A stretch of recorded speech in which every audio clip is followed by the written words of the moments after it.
ערב טוב ומבורך רבותיי היקרים והחבובים, בעזרת השם יתברך, שנזכה בעזרת השם לישועות גדולות, ברכה והצלחה וחיים טובים. בעזרת השם הקדוש ברוך הוא ימלא כל משאלות לבכם לטובה ולברכה, אמן כן יהי רצון. בעזרת השם השיעור הזה יהיה לרפואת חמתי מרים בת רחל, הקדוש ברוך הוא בעזרת השם ישלח לה רפואה שלמה, רפואת הנפש ורפואת הגוף, וכן לרפואת הבחור היקר והחביב אליהו שלום בן אורלי, גם הקדוש ברוך הוא בעזרת השם ישלח דברו וירפאהו, ישלח לו רפואה שלמה מן השמיים, אמן כן יהי רצון. וכן בעזרת השם להבדיל בין החיים לחיים, שיעור הזה יהיה לעילוי נשמתה הקדושה של האישה הצדקת רחל בת עישה, שהלילה הזה פקידת שנתה רוח השם תניחה בגן עדן, אמן כן יהי רצון.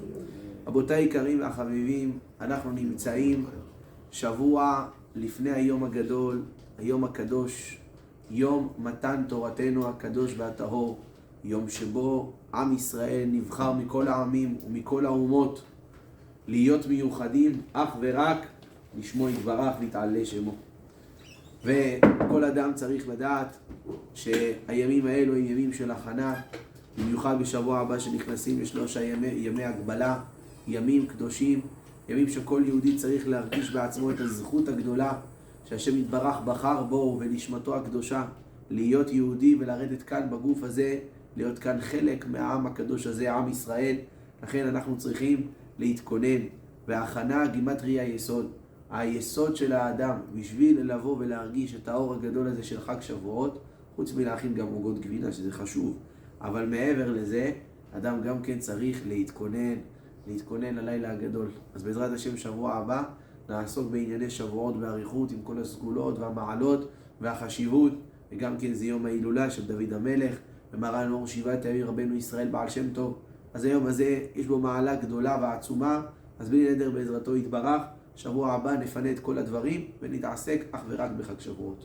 אבל בשביל להתכונן ולקבל את התורה כמו שצריך, צריך לעשות הכנה כדבעי, הכנה יפה, הכנה טובה. ככה יהודי יגיע עם הלב ועם המוח מוכן לקבל את התורה הקדושה. זה לא רק, תדעו לכם רבותיי, כל חג וחג שמגיע לעם ישראל זה לא איזה משהו שנשאר בעבר שלנו. כותב רבנו הרמח"ל, אותם אורות, אותם שערים נפתחים בשמיים, ואנחנו מסוגלים לקבל את אותה הערה ולהתעלות לאותה מדרגה, בדיוק כמו שהיה עם אבותינו, ככה גם יכול לקרות איתנו ממש. תורה שלנו זה לא היסטוריה, תורה שלנו זה חיים, זה מציאות, זה הווה. לכן כל אדם צריך לדעת שזה צריך לחיות את הדבר הזה. לכן, בשביל לעשות הכנה יפה, אז אנחנו נשתדל להתמקד על איזה נושא אחד חשוב ויפה, שהוא יסוד לכל נפש יהודית, שווה לכל נפש, שווה לכל אדם, לכל איש, לכל אישה. אז זה בעזרת השם יתברך, השם יעזרנו על דבר כבוד שמו, אז כן בעזרת השם עשו נחת רוח ליוצרנו, אמן כן יהי רצון. פרשה שלנו, פרשת במדבר. פותחים חומש חדש. עם ישראל מתחיל ללכת וצועד במדבר. המדבר זה דרך. במדבר ניתנה התורה לעם ישראל. ולא סתם דווקא במדבר ניתנה התורה לעם ישראל. כשעם ישראל מתחילים, החומש מתחיל, הקדוש ברוך הוא מבקש ממשה רבנו למנות את בני ישראל. מי יכול לעשות צבא, מי לא יכול לעשות צבא, כמה יש אנשים, כמה יש. משה רבנו אומר לקדוש ברוך הוא, ריבונו של עולם, איך אני אעבור בכל האוהלים ואני אדע כמה יש בכל אחד ואחד? לא נעים להיכנס לבית, לפעמים יש מצויות רגישות. אתה לא נעים לך להיכנס לבית, אתה לא יכול לדעת איך נראים ואיך עושים ומה עושים. לא נעים להיכנס, שלום הגעתי, אני צריך לספור אתכם. מה עשה הקדוש ברוך הוא? בגלל שמשה רבנו היה כזה ענוותן, כזה היה רגיש בדברים האלה, הקדוש ברוך הוא עשה לו נס. כל אוהל שמשה רבנו הגיע, היה שם השכינה הקדושה, בת קול כזאתי, שהייתה אומרת למשה רבנו כמה יש בכל אוהל. לכן בשביל שמשה רבנו חס ושלום לא הפריע לפרטיות של אף אחד, לקיים בית יהודי בקדושה ובטהרה, הבת קול הזאתי הייתה אומרת כמה אנשים יש בתוך האוהל. כל השבטים כולם נספרו, לבד משבט אחד, שבט לוי. שבט לוי התורה מעידה שלא התפקדו בתוך בני ישראל. ונשאלת השאלה למה? למה שבט לוי לא התפקדו בתוך בני ישראל? כותב רש"י במקום, למה בני לוי לא התפקדו? כי בני לוי נקראים לגיונו של מלך. בני לוי יושבים ראשונה במלכות. כשהיו עם ישראל במדבר, שבט לוי היו מופקדים, חוץ מלשאת את הארון, היו מופקדים על עוד דבר, ללמד את העם תורה. הכהן היה עיקרו, עניינו ותפקידו, חוץ מלעבוד גם בבית המקדש, היה גם כן להיות הרב, למסור הלכות, למסור את התורה ממשה רבנו והלאה. זה בעצם היה תפקידו של הכהן. אז אנחנו צריכים לדעת ששבט לוי היה מיוחד במעלה שלו בדבר הזה. ובגלל ששבט לוי היה מיוחד במעלה שלו בדבר הזה, הקדוש ברוך הוא אמר, הם נספרים לבד. היה לשבט לוי חשיבות מיוחדת. אז לכן אנחנו צריכים לדעת שזה המעלה של שבט לוי.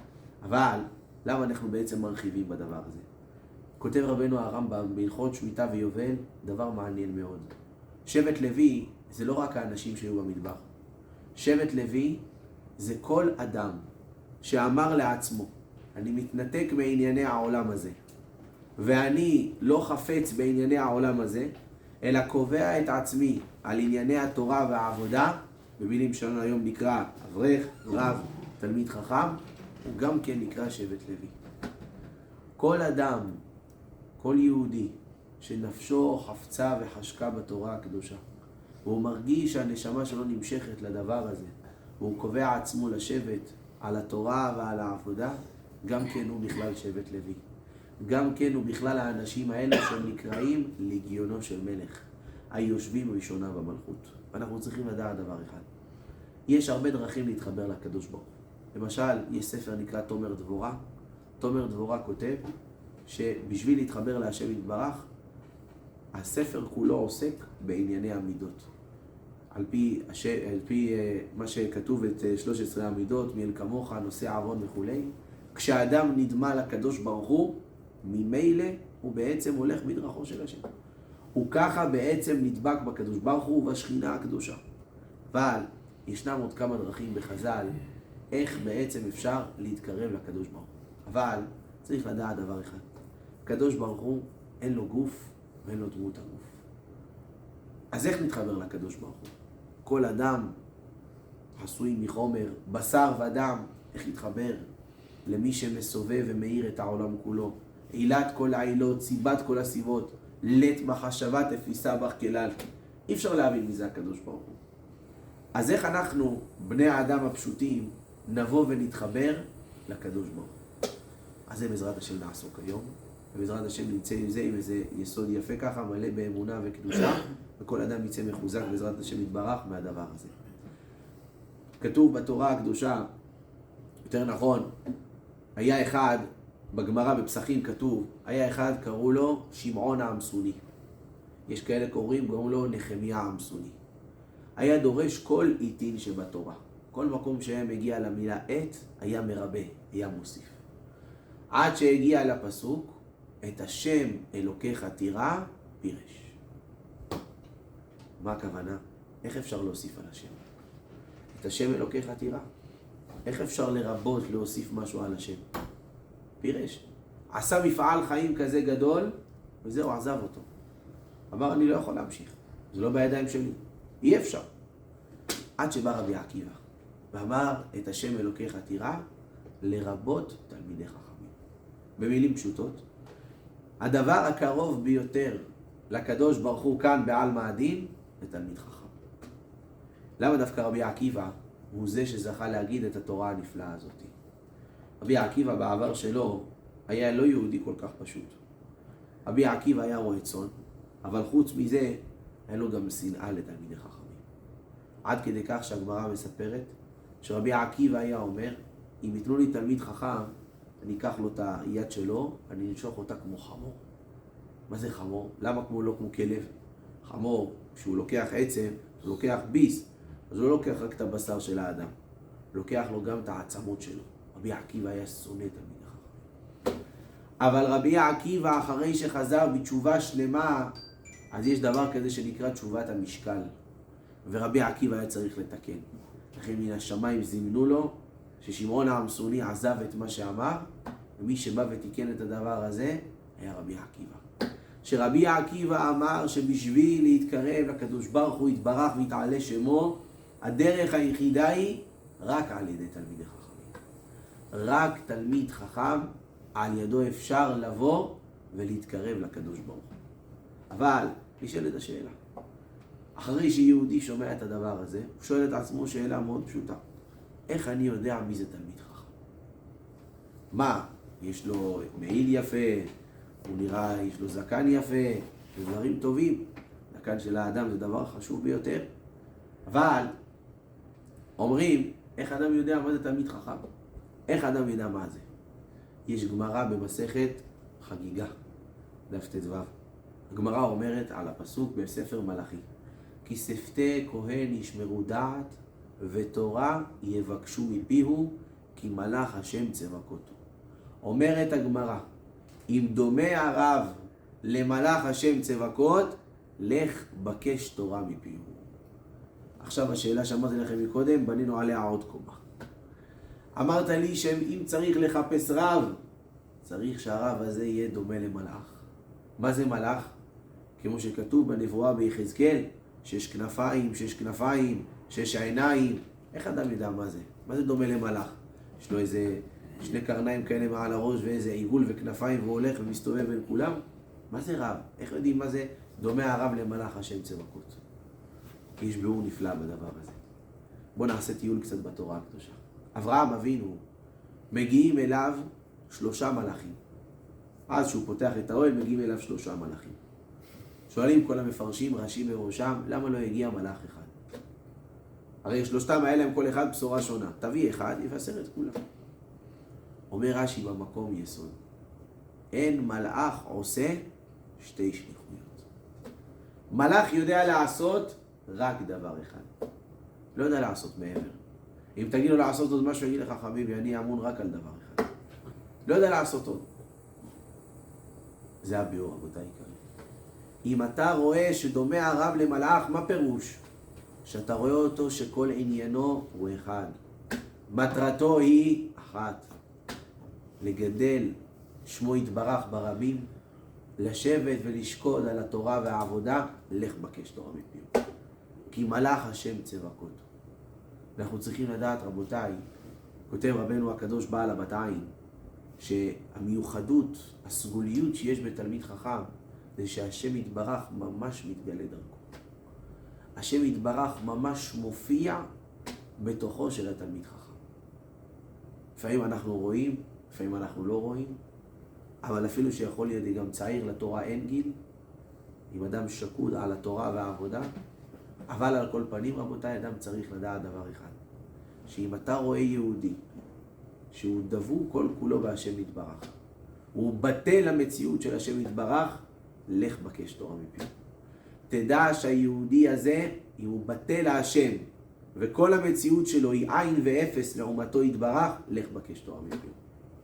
היה פעם האחים הקדושים, הנועם אלימלך, רבי זושה מהניפולי. 2 אחים קדושים, 2 צינורות של זהב שירדו לעולם. היו פעם אחת שהלכו בדרך ביחד, איזה גלות שקיבלו עליהם. ופתאום התחילה רוח סערה גדולה, אבל לא משהו שאנחנו יכולים להבין בקנה מידה שלנו. זה ידוע, היה שם איזה גזרה קשה, ומרוב שהרוח הזאת הייתה חזקה, לא יכלו לראות אחד את השני. הפרידה ביניהם הרוח. רבי זושה הגיע לאיזה מקום, וידע מה לעשות. אחיו, איפה הוא? הנועם אלימלך. הלך רבי זושה, קרב לאיזה עיר, ראה שם איזה מקום דולק. נכנס לשם, הוא רואה מקום מלא ספרים, אנשים יושבים ולומדים, הגיע לבית כנסת. איך שהוא נכנס לשם, יושב שם איזה אדם זקן בראש השולחן, אומר לו, בוא רבי זושה, חיכינו לך. טוב, נכנס לשם, אותו רב שמלמד מושיב אותו לידו, את רבי זושה מהניפולי. מושיב אותו לידו, אמר לו, עכשיו אני רוצה ללמד אותך את הסוד שאמר הקדוש ברוך הוא למשה רבנו בהר סיני. אני רוצה ללמד אותך את הדבר הזה. אמר לו רבי זושה מהניפולי, אני לא ראוי. מי אני בכלל, שאני בכלל ידבק ויבין אפס קצהו מדרגתו של משה רבנו בקשר שלו עם השם יתברך. התחיל להתעקש איתו. אמר לו רבי זושה, אני לא ראוי. אמר לו אני גוזר עליך, אמר לו תגזור, אמר לי אני אשרוף אותך בהבל פי, אמר לו תשרוף, אני לא ראוי. באותו רגע כל הסערה הזו נרגעה בחוץ, העולם חזר לקדמותו. מופיע לידו הנועם אלימלך. אמר לו הנועם אלימלך לאחיו רבי זושה, אשריך, שעליך עכשיו עמד כל העולם כולו.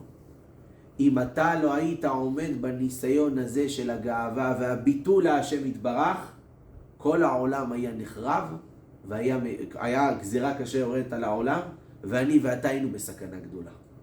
ככה אמר לו הנועם אלימלך. זה אנחנו צריכים לדעת, זה דרב שדומה למלאך השם צבקות. שאין לו מעצמו שום דבר. כל כולו בטל למציאות של השם יתברך. בחיים שלו אתה רואה שהוא עובד את השם.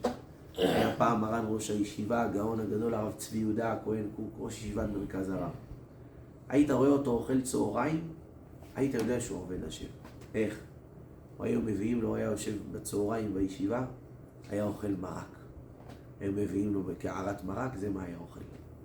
אבל כשהוא היה אוכל את המרק, אז היה מיוחד. מי שהיה רואה את זה, היה רואה יהודי שעובד את השם גם באכילה שלו.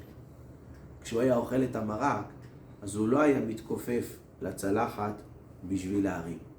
הוא היה מביא את האוכל עד אליו לפה. הוא אומר, הגשמיות צריך להיות עבד לרוחניות.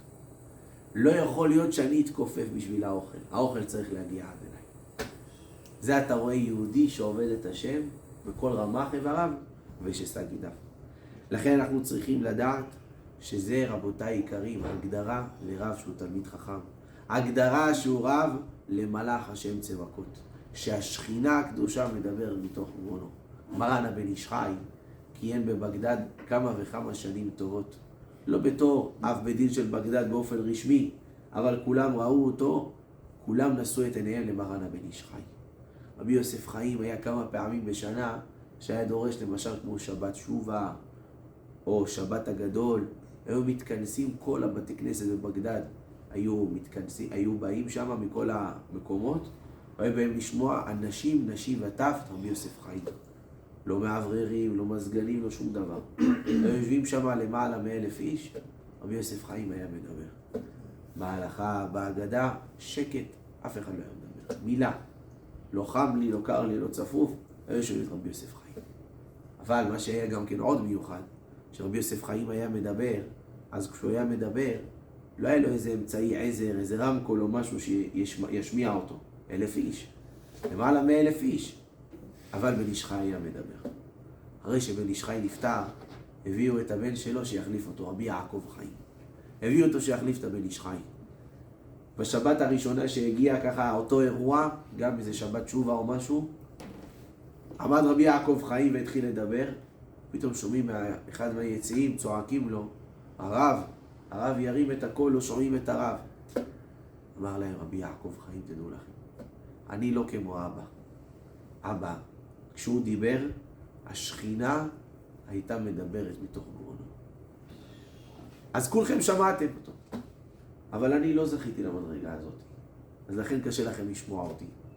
אבא, השכינה הייתה מדברת מתוך גרונו. זה מלאך השם צבקות. יהודי שלא היה מחשיב את עצמו לשום דבר, אבל היה יודע דבר אחד, כל כולו להיות מבוטל לקדוש ברוך הוא. כל כולו להיות דבק בדבר אחד, במטרה אחת, לאקמה שכינתא מעפרא, לעילוי שכינת עוזנו. זה בעצם מהותו של תלמיד חכם אמיתי. לכן אנחנו צריכים לדעת דבר אחד, כל יהודי באשר הוא שחפץ להידבק בהשם יתברך, חייב להיות מחובר ברב תלמיד חכם. חייב להיות לנהל את אורחות חייו לפי רב תלמיד חכם שידריך אותו בחיי המעשה. שאי אפשר לאדם להגיע למציאות של שלמות, של דביקה בבורא יתברך, בלעדי שיש מישהו שמדריך אותו. וצריך לדעת רבותיי, רב תלמיד חכם אמיתי, כל העולם בידיים שלו. רבי נחמן מברסלב כותב בספר המידות, אדם שלומד הלכה, רב שלומד הלכה, יש לו כוח לפקוד העקרות, עד כדי כך. כשהוא בקיא בפסקי השולחן ערוך, יש לו כוח עד כדי כך לבוא ולפקוד העקרות.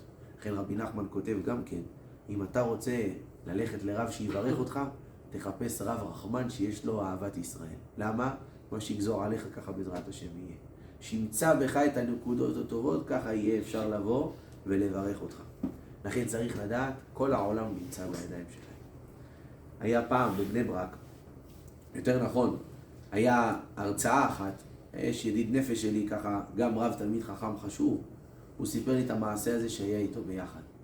היה פעם שהוא הלך למסור הרצאה באיזשהו מקום, בחיפה, בצפון. הלך לעשות שם איזה שיעור וזה, אחרי השיעור מגיעה אליו איזו אישה, בחורה אחת. אמרה לו, הרב, אני יכולה לדבר איתך? אמר לו, כן. תקשיב, אני כבר למעלה משנה הייתי אצל טובי הרופאים. יש לי מיגרנות קשות. יש לי מיגרנות, אני לפעמים כבר לא יכולה לישון בלילה. הרופאים לא מוצאים מה יש לי. אני לא מצליחה לעשות שום דבר. אני רוצה עצה ממך מה לעשות. אמר לה, תני לי יומיים שלושה, אני אדאג לחזור אלייך. אמרה לו, בסדר. אחרי יומיים שלושה, הוא מתקשר אליה, אומר לה, תקשיבי טוב, יש לי פתרון בשבילך, אבל את צריכה ללכת אחריו הכי חזק שיש. הוא אמר לו, הרבנו בכבוד. אמר לה, תקשיבי טוב. את מחר בבוקר דואגת להגיע בשעה 8:00 להגיע לבני ברק. את תראי שמה את ההורים לוקחים את הילדים שלהם לתלמודי תורה ומיד משם רצים לכולל.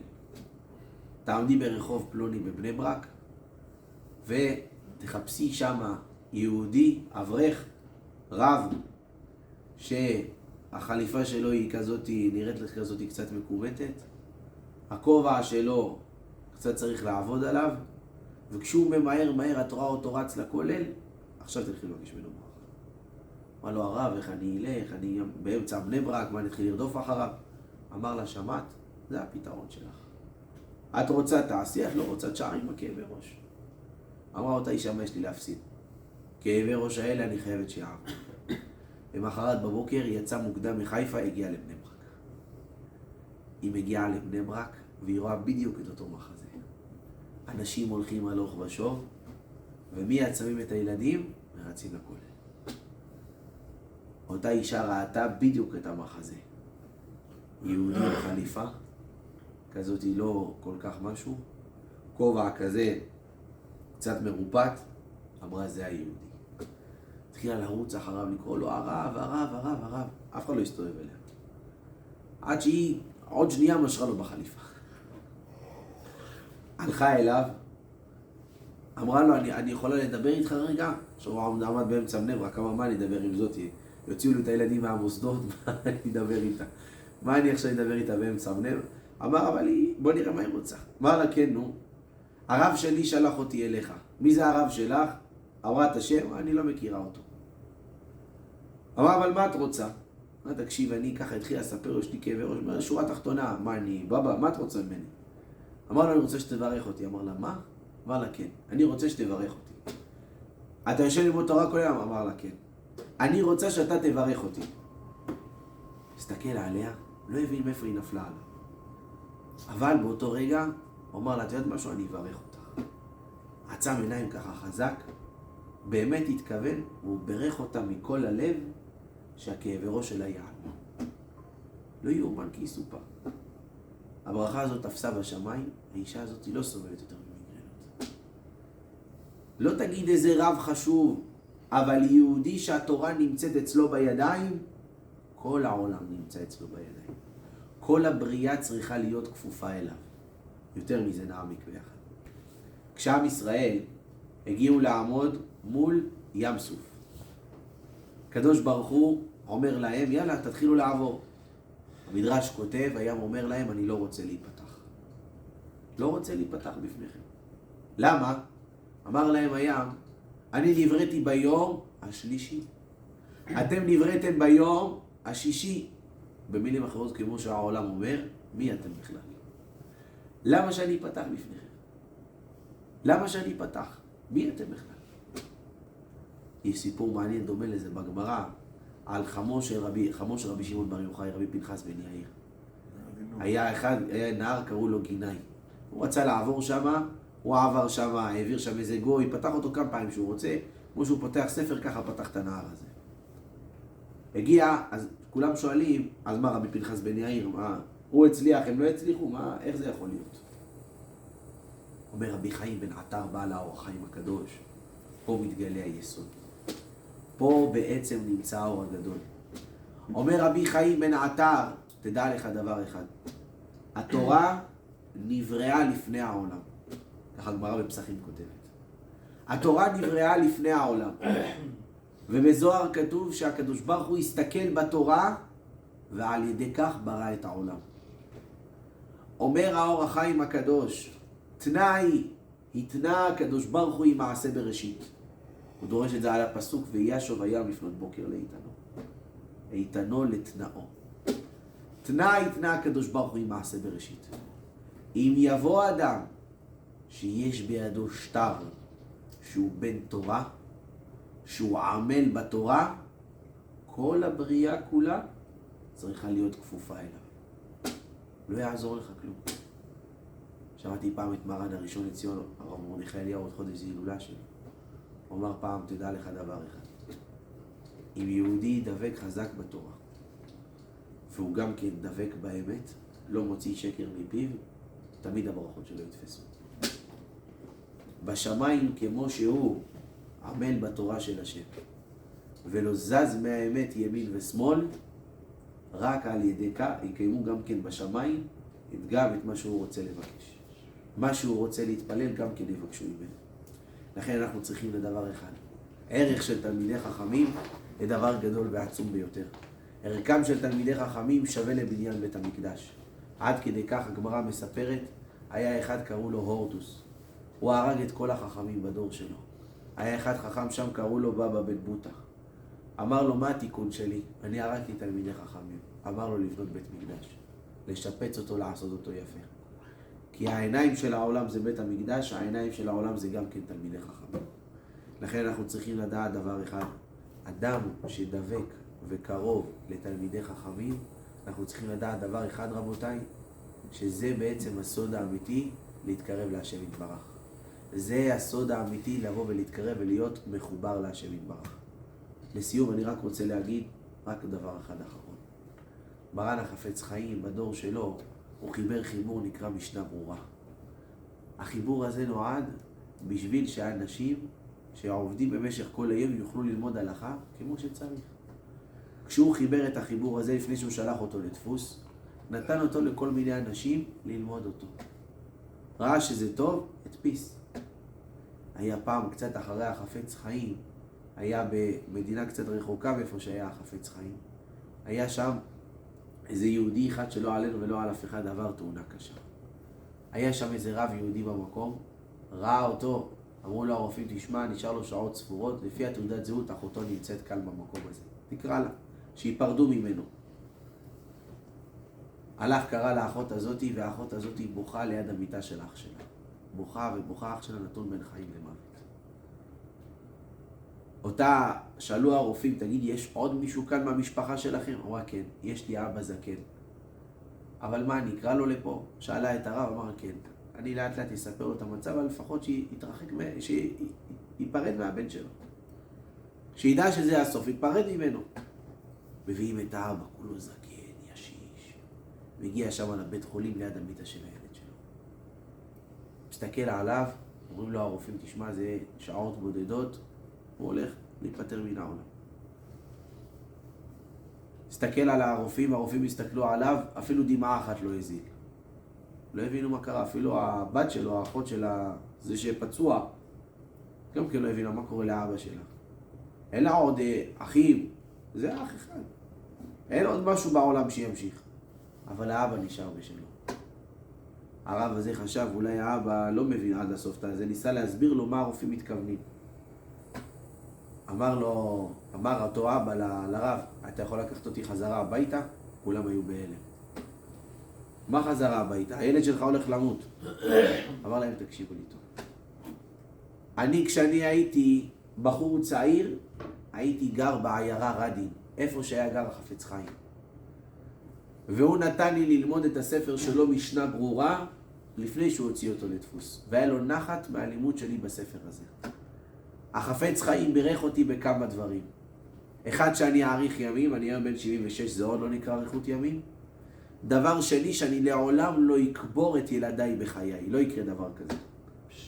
אני מאמין במה שהחפץ חיים אמר, אני רוצה ללכת הביתה. כולם היו בשוק. אמר להם, אני יכול ללכת, לקחו אותו הביתה. אחרי כמה שעות בודדות הילד הזה התעורר. אף אחד לא האמין למה שראו בעיניים שלהם. אבל זה אמונה אמיתית. ויאמינו בהשם ובמשה עבדו. כשיהודי דבוק באמת, כשיהודי מאמין באמת, בתלמיד חכם אמיתי, דבק ברב אמיתי, אורחות חייו ילכו ביושר. החיים שלו יהיו יותר ישרים, יותר טובים, יותר מבורכים, יותר שמחים, אבל זה רבותיי אמצעי להתקרב לקדוש ברוך הוא. וזה רבותיי דבר גדול ועצום לכל אחד מאיתנו, לדעת ולהפנים בנפש פנימה, לדעת שאם אדם רואה יהודי הוגה ויושב בתורה, תדבק בו. תתפוס אותו שהוא צעיר, אתה לא יודע לאן הדברים ילכו קדימה. תדע לך שיום יבוא, והקדוש ברוך הוא יחליט להוציא אותו מאפלה, כביכול שאף אחד לא מכיר אותו, לאורה גדולה, ואתה תזכה להגיד ולומר, אני הייתי אצלו גם כן בהתחלה שלו. וזה אמצעי להתקרב לקדוש ברוך הוא. וזה הכנה רבתי לחג שבועות, והכנה יפה לכל החיים כולם. כשיהודי דבק באמת ברב, והולך על פי דבריו, צעד צעד, שעל שעל, זה רבותיי פותח כל הדלתות וכל השערים. וזה מתכון מצוין להידבק בהשם יתברך. אז יהי רצון, כמו שכתוב, הווה מתדבק בעפר רגליהם, והווה שותה בצמא את דבריהם. שנזכה כולנו בעזרת השם להתקרב לתלמידי חכמים. שכתוב, הגמרא אומרת, מי שרוצה לדבקה בו יתברך, אי אפשר, רק בתלמיד חכם. שנזכה להידבק בתלמידי חכמים באמת. נזכה בעזרת השם יתברך תמיד לתפוס בשיפולי גלימותיהם, להידבק במידותיהם הקדושות, ולוואי וכולי עי שנזכה לתפוס מהם איזה מעלה אחת קדושה. נזכה בעזרת השם יתברך לחזות בנועם השם ולבקר בהיכלו. נזכה בעזרת השם יתברך לעשות הכנה יפה לחג שבועות, לנצל את הימים האלה על למתן תורתנו הקדושה, ובעזרת השם מביאת משיח צדקנו בעגלה ובזמן קריב. אמן כן יהי רצון. ברוך ה' לעולם, אמן ואמן.